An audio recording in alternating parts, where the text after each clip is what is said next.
Շնորհակալություն ազգային ժողովի մեծարգո նախագահ, հարգելի պատգամավորներ, հարգելի քաղաքացիներ, լրագրողներ, աշակերտներ, ազգային ժողովի սահմանադրական օրենքով նախատեսված ժամանակահատվածում 20 րոպե հակիրճ կներկայացնեմ Հայաստանի Հանրապետության ազգային ժողովի 8-րդ գումարման պատգամավոր Հովիկ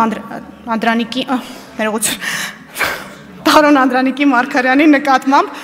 Դեր կորա դուք եք աստղը։ Տարոն Անդրանիկի Մարգարյանի նկատմամբ քրեական հետապնդում հարուցելուն համաձայնություն տալու մասին միջնորդագիրը։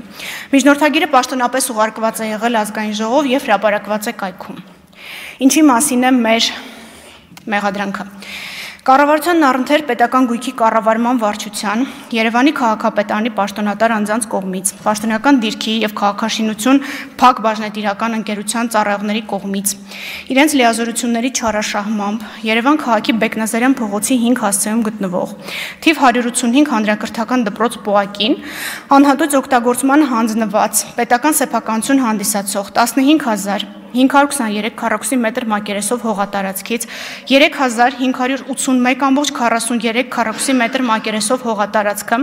ապօրինի առանձնացնելու եւ օտարելու դեպքի առթիվ 2018 թվականի օգոստոսի 9-ին ազգային անվտանգության ծառայության քննչական վարչությունում հարուցվել է քրեական գործ։ 2003 թվականի ապրիլի 18-ին ընդունված նախկին քրեական օրենսգրքի 308-րդ հոդվածի 2-րդ մասով եւ 214-րդ հոդվածի 2-րդ մասով։ 2019 թվականի նոյեմբերի 6-ին քրեական գործն ընդունվել է քննչական կոմիտեի հատկապես կարևոր գործերի քննության գլխավոր վարչություն։ Պետական գույքի կառավարման վարչության եւ Երևանի քաղաքապետարանի պաշտոնատար անձանց կողմից պաշտոնական դիրքի չարաշահմամբ Երևան քաղաքի Աճարյան փողոցի 40 հասցեում գտնվող Երևանի թիվ 16 հատուկ դպրոց Պոակի զբաղեցրած 13172 քառակուսի մետր մակերեսով հողատարածքից 3596.8 քառակուսի մետր մակերեսով հողատարածքը ապօրինի առանձնացնելու եւ օտարելու դեպքի առթիվ 2020 թվականի հունիսի 23-ին քննչական կոմիտեի Երևան քաղաքի քննչական վարչության Ավանդ եւ Նոր վարչական շրջանների քննչական բաժնում հարուցվել է քրեական գործ կրկին նախկին քրեական օրենսգրքի 308 հոդվածի 2-րդ մասով նախատեսված հանցագործության հատկանիշներով 20 թվականի հունիսի 29-ին քրեական գործն ընդունվել է քննչական կոմիտեի հատկապես կարևոր գործերի քննության գլխավոր վարչություն եւ նույն օրը միացվել է նախորդ քրեական գործին Երևանի քաղաքապետարանի պաշտոնատար անձանց կողմից պաշտոնական դիրքի եւ քաղաքաշինություն փակ բաժնետիրական ընկերության ծառայողների կողմից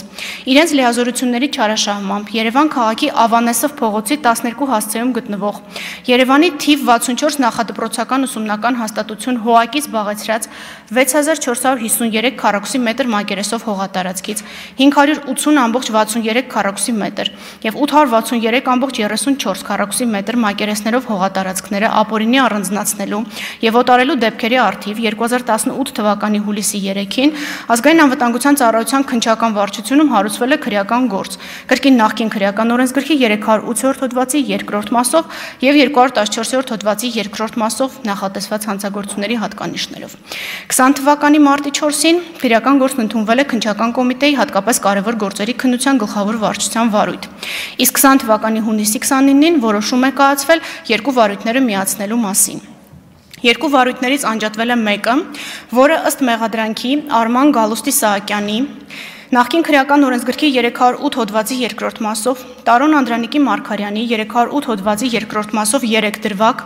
Անդրանիկ Մազմանիկ Քասարյանի 308 հոդվածի 2-րդ մասով 4 դրվագ եւ 314 հոդվածի առաջին մասով կրկին 4 դրվագ, Արսեն Սերյոժայի Ամյանի 308 հոդվածի 2-րդ մասով 4 դրվագ, Հայկ Արտուշի Կյուրեղյանի 38-308 հոդվածի 2-րդ մասով եւ 38-314 հոդվածի առաջին մասով,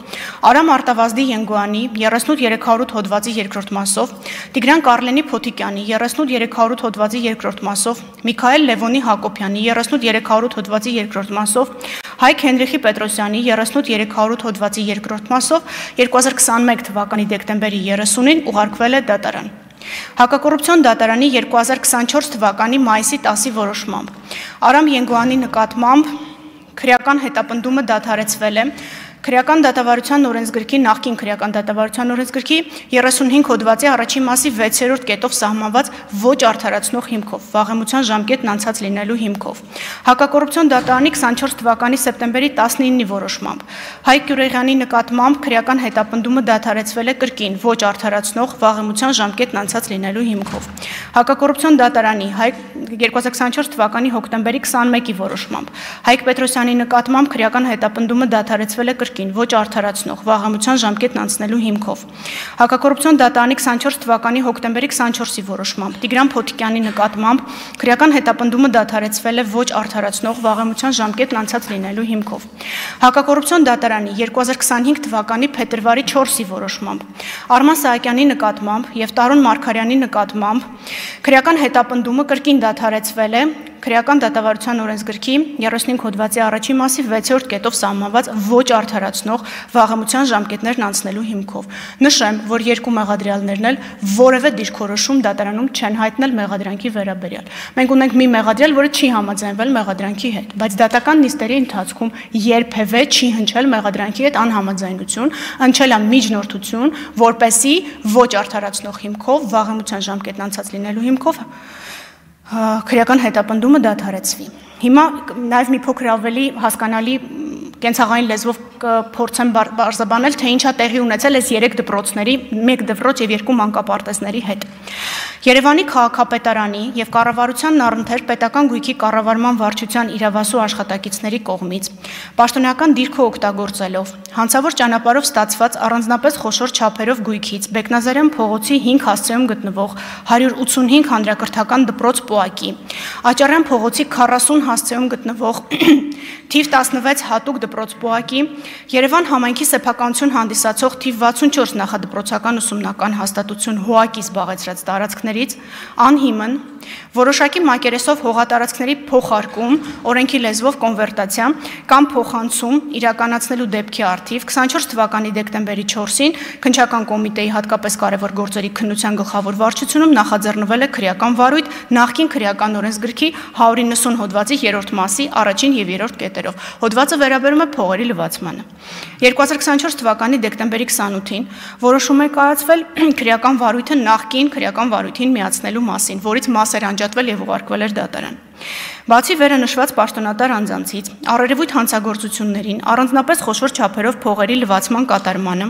Երևան քաղաքի Աջափնյակ վարչական շրջանի, Էրեբունի վարչական շրջանի, Երևան քաղաքի Աճարյան փողոցի 40 հասցեում գտնվող Երևանի թիվ 16 հատուկ դպրոց Պոակի, Երևան քաղաքի Ավանեսով փողոցի թիվ 12 հասցեում գտնվող Երևանի թիվ 64 նախադպրոցական ուսումնական հաստատություն ՀՈԱԿ-ի եւ Երևան քաղաքի Համո Բեկնազարյան փողոցի 5 հասցեում գտնվող թիվ 185 հանրակրթական դպրոց Պոակի իրավասու պաշտոնատար անձանց, ինչպես նաև պաշտոնատար անձ չհանդիսացած, սակայն հանցավոր ճանապարհով ստացված գույքի փոխարկման կամ փոխանցման գործընթացին այլ անձանց մասնակցության դեպքի առթիվ 25 թվականի հունվարի 21-ին քննչական կոմիտեի հատկապես կարևոր գործերի քննության գլխավոր վարչությունում 2003 թվականի ապրիլի 18-ին ընդունված, այսինքն նախկին քրեական օրենսգրքի 190 հոդվածի 3-րդ մասի առաջին եւ 3-րդ կետերով 308 հոդվածի 2-րդ մասով նախաձեռնվել է քրեական վարույթ, որը նույնպես միացվել է մայր քրեական գործին։ Երևանի քաղաքապետ Տարոն Մարգարյանի կողմից, որի վրա իրավական ակտերով դրված է եղել պետական կամ համայնքային սեփականություն հանդիսացող հողամասերի զավթումը, շենքերի շինությունների ինքնակամ կառուցումը կասեցնելու պարտականություն, Երևան քաղաքի Բեկնազարյան փողոցի 5 հասցեում գտնվող հանրակրթական դպրոցին հատկացված եւ պետական սեփականություն հանդիսացող հողամասը ինքնակամ զավթած անձանց նկատմամբ վարչական իրավախախտումների վերաբերյալ օրենսդրությամբ նախատեսված վարչական պատասխանատվության միջոցներ դիտավորությամբ չկիրառելու դեպքի առթիվ 25 թվականի փետրվարի 19-ին քննչական կոմիտեի հատկապես կարևոր գործերի քննության գլխավոր վարչությունում նախկին քրեական օրենսգրքի 315-2 հոդվածով նախատեսված հանցագործության հատկանիշներով նախաձեռնվել է եւս մեկ քրեական վարույթ, որը 25 թվականի փետրվարի 20-ին միացվել է մայր քրեական վարույթին։ Քրեական վարույթի նախաքննությամբ ձեռք են բերվել փաստական տվյալներ, որ Տարոն Անդրանիկի Մարգարյանը 2009 թվականի հուլիսի 6-ից մինչև 2011 թվականի նոյեմբերի 15-ը ընկած ժամանակահատվածում զբաղեցնելով Երևանի քաղաքապետի առաջին տեղակալի պաշտոնը, իսկ 11 թվականի նոյեմբերի 15-ից մինչև 18 թվականի հուլիսի 9-ը Երևանի քաղաքապետի պաշտոնը, այսինքն հանդիսանալով տեղական ինքնակառավարման մարմնում մշտապես կազմակերպական տնօրինչական եւ վարչատնտեսական գործառույթներ իրականացնող, քաղաքապետարանի անունից հանդես գալու լիազորություն ունեցող, իրավունք, պարտականություն կամ պատասխանատվություն առաջացնող գործառույթներ իրականացնող պաշտոնատար անձ շահադիտական եւ անձնական այլ շահագրգռվածություն ելնելով չարաշահել է իր պաշտոնեական լիազորությունները, որը էական վնաս է պատճառել պետության եւ համայնքի իրավունքներին եւ օրինական շահերին, ինչն էլ անզգուշությամբ առաջացրել է ծանր հետևանքներ, ինչպես նաեւ այլ անձանց օժանդակությամբ պաշտոնական դիրքն օգտագործելով օրինականացրել է հանցավոր ճանապարհով ստացված առանձնապես խոշոր չափերով գույք, ինչպես նաեւ վարչական իրավախախտումների վերաբերել օրենսդրությամբ նախատեսված վարչական պատասխանատվության միջոցներ չի կիրառել պետական սեփականություն հանդիսացող հողամասը զավթած անձանց նկատմամբ։ Տարոն Մարգարյանը պետական գույքի կառավարման վարչության պետ Արման Սահակյանի հետ գտնվելով մտերիմ փոխհարաբերությունների մեջ եւ նպատակ ունենալով թիվ 185 հանրակրթական դպրոց ՊՕԱԿ-ին անհատույց օգտագործման իրավունքով հանձնված Խնդրում եմ այս բառերին ուշադրություն դարձնել, որովհետև հետագայում մի հատ հարցադրում կա անընդհատ լրատվամիջոցներում պտտվում է, այդ հարցադրմանն էլ եմ անդրադառնալու։ Անհատույց օգտագործման իրավունքով հանձնված եւ պետական գույքի կառավարման վարչությանն ամրացված 15523 քառակուսի մետր մակերեսով պետական սեփականություն հանդիսացող հողատարածքից պաշտոնական լիազորությունները չարաշահելու, ինչպես նաեւ պետական սեփականություն հանդիսացող հողամասն ինքնակամ զավթած անձանց նկատմամբ վարչական իրավախախտումների վերաբերյալ օրենսդրությամբ նախատեսված վարչական պատասխանատվության միջոցներ չկիրառելու միջոցով առանձնացրել է հանցավոր ճանապարհով 1939 քառակուսի մետր մակերեսով տարածք։ Ապա այդ տարածքը օտարել է իր եւ Արման Սահակյանի հետ փոխկապակցված անձանց։ Երևանի քաղաքապետարանի պաշտոնատար անձանց հետ նախապես պայմանավորվել է նշված գույքն ապօրինի առանձնացնելու եղանակով դուրս բերել պետության ֆոնդից եւ ներառել Երևանի քաղաքապետարանի գույքային ֆոնդ։ Այնուհետև ակնհայտ հանցավոր ճանապարհով այն դուրս բերել Երևանի քաղաքապետարանի գույքային ֆոնդից եւ ձևականորեն ներառել այլ անձանց գույքային ֆոնդ, ինչից հետո դրա նկատմամբ ձևականորեն ձեռք բերված սեփականության իրավունքի մաս կազմող տնօրինման իրավազորության իրականացման միջոցով դրանք օտարել են իրենց մերձավորներին, այդ թվում Տարոն Մարգարյանի օգնականին, այդպիսով առանց խոչընդոտների օրինականացնելով հանցավոր ճանապարհով ստացված գույքը։ Նկարագրված հանցավոր գործողությունները կատարվել են 2013 թվականից մինչև 2021 թվականն ընկած ժամանակահատվածում։ Սա վաղեմության հետ կապված կարևոր ընդգծում է, որովհետև փողերի լվացումը գիտեք առանձնապես ծանր հանցագործություն է։ Երևանի քաղաքապետ Տարոն Մարգարյանը նպատակ ունենալով Երևան քաղաքի Աճարյան փողոցի 40 հասցեում գտնվող Երևանի թիվ 16 հատուկ դպրոց ՊՕԱԿ-ի կողմից զբաղեցրած 13172 քառակուսի մետր մակերեսով հողատարածքից իր մերձավորների համար հանցավոր ճանապարհով ձեռք բերել եւ օրինականացնել հողատարածքներ, Երևանի քաղաքապետարանի պաշտոնատար անձանց հետ նախապես պայմանավորվել է նշված գույքն ապօրինի առանձնացնելու եղանակով նույն սխեմանա դուրս բերել համայնքի գույքային ֆոնդից եւ ներառել Երևանի քաղաքապետարանի գույքային ֆոնդ։ Եթե սա ասեմ կենցաղային լեզվով, նշանակում է, որ պետական գույք հանդիսացող դպրոցի տարածքը անում են վերաճշտում սահմանների, ասում են իրականում տարածքը ոչ թե X է, այլ X մինուս 2 է, եւ մինուս 2-ը համարվում է ոչ թե պետական սեփականություն, այլ համարվում է համայնքային սեփականություն, հետեւաբար համայնքը կարող է օտարել։ Երկրորդ փուլով ինչ են անում։ Անում են ձևական հաճուրդներ, որոնց մասնակցում են իրենց հետ փոխկապակցված անձինք, ստանում են սեփականության իրավունք այս հողատարածքների նկատմամբ, բայց իրենք իրական սեփականատերեր չեն հանդիսանում։ Դրանից հետո վաճառում են երրորդ անձանց, այդպիսով լվանալով այն հանցավոր ծագումը գույքի, տվյալ դեպքում հողատարածքի, որը որ մեղսագրվում է արարքում։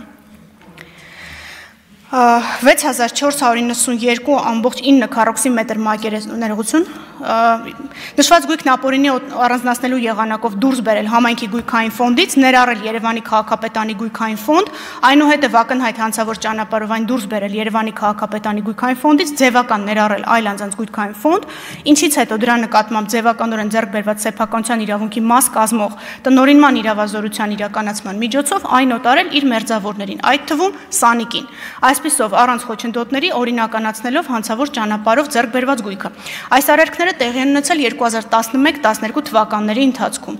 Երրորդ դրվագով Տարոն Մարգարյանը նպատակ ունենալով պաշտոնական դիրքն օգտագործելով Երևանի թիվ 64 նախադպրոցական ուսումնական հաստատություն ՀՕԱԿ-ից զբաղեցրած 6492.9 քառակուսի մակերեսով համայնքային սեփականություն հանդիսացող հողամասից իր մերձավոր Սասունիկ Իսրայելյանի համար հանցավոր ճանապարհով ձեռք բերել եւ օրինականացնել 575 քառակուսի մակերեսով հողատարածք Երևանի քաղաքապետարանի պաշտոնատար անձանց հետ նախապես պայմանավորվել է նշված գույքն ապօրինի առանձնացնելու եղանակով դուրս բերել Երևանի քաղաքապետարանի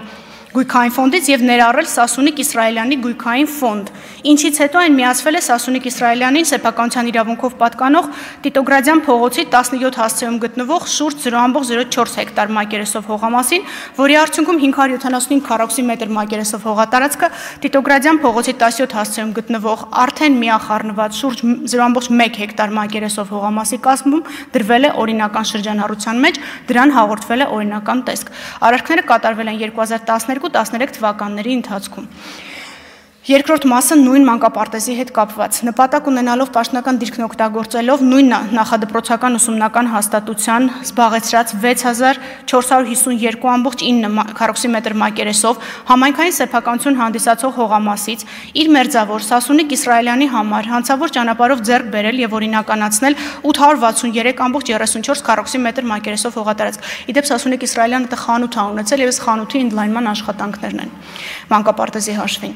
Երևանի քաղաքապետարանի պաշտոնատար անձանց հետ նախապես պայմանավորվել է նշված գույքն ապօրինի առանձնացնելու եղանակով դուրս բերել Երևանի քաղաքապետարանի գույքային ֆոնդից եւ ներառել Սասունիկ Իսրայելյանի գույքային ֆոնդ, ինչից հետո այն միացվել է Սասունիկ Իսրայելյանի սեփականության իրավունքով պատկանող Տիտոգրադյան փողոցի 17 հասցեում գտնվող շուրջ 0.1 հեկտար մակերեսով հողամասին, որի արդյունքում 863.34 քառակուսի մակերեսով հողատարածքը Տիտոգրադյան փողոցի 17 հասցեում գտնվող արդեն միախառնված շուրջ 0.18 հեկտար մակերեսով հողամասի կազմում դրվել է օրինական շրջանառության մեջ, դրան հաղորդվել է օրինական տեսք։ Արարքները կատարվել են 2014 թվականից մինչև 2015 թվականն ընկած ժամանակահատվածում։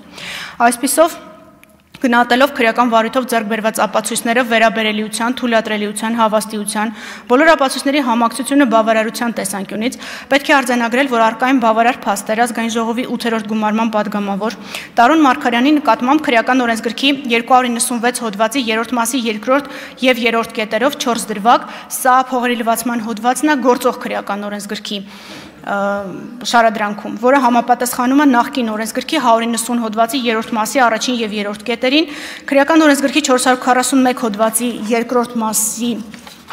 2-րդ մասի 2-րդ, 4-րդ եւ 5-րդ կետերով, նախկին քրեական օրենսգրքի 308 հոդվածի 2-րդ մասին է համապատասխանում եւ 447 հոդվածի առաջին մասով համապատասխանում են նախկին քրեական օրենսգրքի 315.2 հոդվածին հանրային քրեական հետապնդում հարուցելու համար։ Այստեղ եւս հիմք ընդունելով ազգային ժողովի 8-րդ գումարման падգամավոր Տարոն Անդրանիկի Մարգարյանի նկատմամբ հանրային քրեական հետապնդում հարուցելու համաձայնություն ստանալու համար ազգային ժողով դիմելու վերաբերյալ հսկող դատախազի առաջարկությանը եւ ղեկավարվելով Հայաստանի Հանրապետության Սահմանադրության 96 հոդվածով, ազգային ժողովի կանոնակարգ սահմանադրական օրենքի 108 հոդվածով, քրեական դատավարության օրենսգրքի 37 հոդվածի առաջին մասի 9-րդ կետով միջնորդում եմ տալ համաձայնություն ազգային ժողովի 8-րդ գումարման падգամավոր Տարոն Անդրանիկի Մարգարյանի նկատմամբ քրեական հետապնդում հարուցելու մասին։ Ես 2 րոպե ունեմ, կցանկանայի 2 հարց կանխատեսելով պատասխանել։ Նախ, փողերի լվացման հանցակազմը ենթադրում է պրեդիկատ։ Ինչի ենք մենք դատական ակտի առկայության պայմաններում գալիս ու փողերի լվացման մեղադրանք առաջադրում, որովհետև մեզ նախորդող հանցագործության վերաբերյալ Վճռաբեկ դատարանի վերջին նախադեպերի իմաստով բավարար է միայն օբյեկտիվ կողմի, այսինքն միայն արարքի ընդհանրական նկարագրությունը, բայց քանի որ գործն ուղարկված էր դատարան, մենք սպասեցինք մինչև դատական ակտով որոշում դատարանի կողմից որոշում կլինի եւ կդիտենք նախկինում թույլ տված չարաշահումները որպես պրեդիկատ հանցագործություն, նախորդող հանցագործություն, որն անհրաժեշտ է փողերի լվացման համար։ Դա քրեական օրենսգրքի 296 հոդվածի նկարագրությունից բխում է։ Այսինքն նախկինում արել է հանցագործություն, ձեռք է բերել հանցավոր գույք, դրամական միջոց, հող, շենք, ինչ ասես որ դա կարա լինի, եւ դրա արդյունքում լվացել է այդ գույքը։ Օրինակ, ոնց որ տվյալ իրավիճակում դուրս է բերել դարձել է համայնքի սեփականություն հանդիսացող հողը ձևական աճուրդներով օտարել է իր մտերիմները իրական սեփականատերը չեն հանդիսացել, հետո այդ անձինք այդ գույքերը օտարել են երրորդ անձանց եւ իրական գումարները ստացել են այն անձինք, ովքեր պաշտոնեն զբաղեցրել տվյալ իրավիճակում։ Մեկ այլ հարց կանխատեսելով ասեմ, որ վաղեմության ժամկետների հետ կապված խնդիր չունենք, նախ բոլորը միացված են մեկ վարույթում։ Ես ինչի ձեզ ծանրաբեռնեցի 3 վարույթների վերաբերյալ նկարագրությամբ, որ Վճռաբեկ դատարանի նախադեպային իրավունքի իմաստով այստեղ իրար ընդհատում են վաղեմությունները եւ մեկ վարույթի շրջանակում նկարագրված մեղադրանքը տվյալ դեպքում վաղեմության ժամկետի հետ կապված խնդիր չունի։ Երրորդը, ինչ է արված մյուս բոլոր անձերի հետ կապված։ Ճիշտ այնպես, ինչպես նախորդ միջնորդությունը, որ մենք քննարկում ենք, մենք այստեղ էլ գրեթե բոլոր անձանց մասով բոլոր հիմնական գործողությունները կատարել են, սպասում ենք միայն փորձաքննության տվյալներին, որոնք առաջիկա կարճ ժամանակահատվածում ստանալու ենք։ Ուղղակի ձեզ տեղեկատվություն հաղորդեմ, որ 13 անձի նկատմամբ հետապնդում է հարուցված եւ տարբեր խափանման միջոցներ են ընտրված, հիմնականում ազատությունից զրկելու հետ չկապված, գրավ, բացակայելու արգելք, վարչական հսկողություն եւ այլն։ Նախորդ փորձը հաշվի առնելով ասեմ, որ կրկին այս դեպքում մենք չենք միջնորդում պատգամավորի նկատմամբ ազատությունից զրկելու հետ կապված խափանման միջոց կիրառելու եւ առանց ազգային ժողովի համաձայնության ազատությունից զրկելու հետ կապված խափանման միջոց կիրառել չենք կարող։ Շնորհակալություն։